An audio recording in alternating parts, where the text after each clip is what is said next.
লড়াই করো।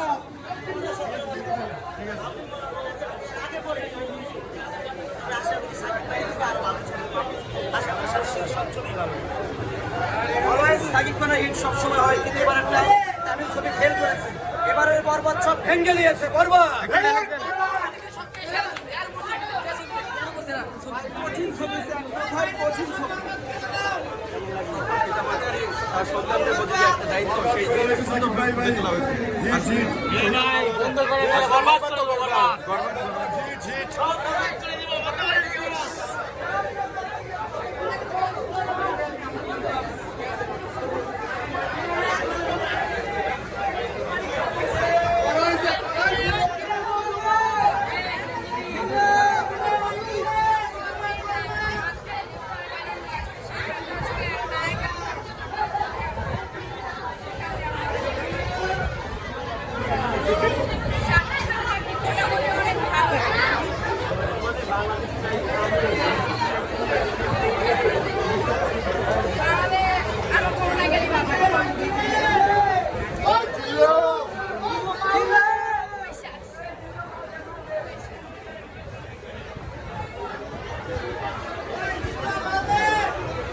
চিল্লু মাল দে।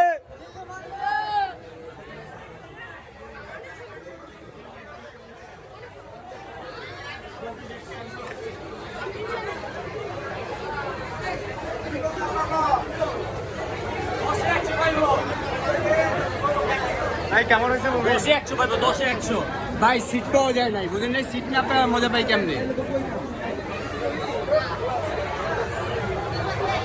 কেমন হয়েছে মুভি?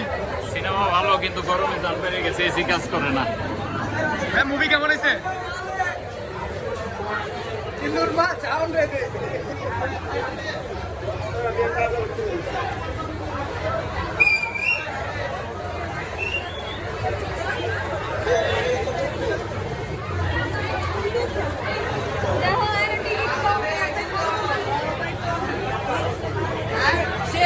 জিল্লু মালটা দে, মাল আইতাছে এখনো।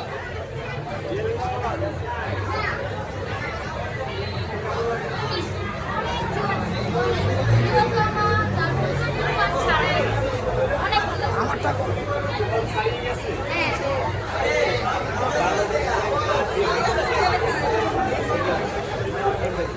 ভালো, হচ্ছে আমাদের যে নায়িকারা এখন বর্তমানে আছে, তারা আসলে ফিটনেসে নাই, যেটা হচ্ছে না বাইরের নায়িকাদের প্রতি আছে।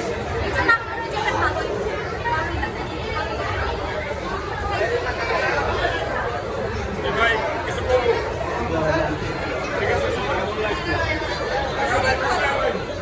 এই পর্যন্ত শাকিব খান যতগুলো ছবি করছে, সবচাইতে ভিড় এই ছবি। এত সুন্দর তামিল বলে কলকাতা বলে সবচাইতে ভালো ছবি করছে। এবং তার ড্রেস আপ সবচেয়ে সুন্দর, কালার খুবই সুন্দর, সিম্পল শার্ট পরছে, এত সুন্দর লাগছে। মানে মারাত্মক, আমার ভাষা নাই। আমি তামিল বলেন কেন, তামিলের ফেল। আবার একটা ডায়লগ দেন তো। ডায়লগ দিতে বলে, চমৎকার একটা ডায়লগ দেন তো। চমৎকার। ওহো, মারাত্মক। গ্রেট এই গ্রেট। এই পর্যন্ত যত ছবি করছে সবচাইতে hit. Thank you, thank you. কেমন লাগলো সবাই? আমি আজকে 15-16 বছর পরে এই বাংলা ছবি দেখলাম। সব কিছু ঠিক আছে, ভালো হয়েছে, কিন্তু শেষে নায়কও মারা গেল, নায়িকাও মারা গেল। এর আগে সালমান শাহ এরকম সেম অভিনয় করছে, বাস্তবে মারা গেছে। যাক, যারা ছবি বানাইছে অবশ্যই আমার চাইতে বেশি জ্ঞানী, কিন্তু ছবিটা আমার ভালো হয়েছে, এটা বলতে হবে। ছবিটা ভালো হয়েছে। ভাই, ডিরেক্টরকে কিছু বলবেন? জি, ডিরেক্টরের উদ্দেশ্যে কিছু বলেন। না না, কারোর উদ্দেশ্যে আমার কিছু বলার নাই, তবে এই শেষ সিনে যারা ছবি দেখছে সবাই এখন মন খারাপ। লাস্টের সিন নায়িকাও মারা গেছে, নায়কও মারা গেছে। এরকম ছবি আমার মনে হয় না বানানোরা মানে বানাইছে। সব ঠিক আছে, আমি খারাপ বলতেছি না, অনেক ভালো হয়েছে। হ্যাঁ, অনেক ভালো হয়েছে।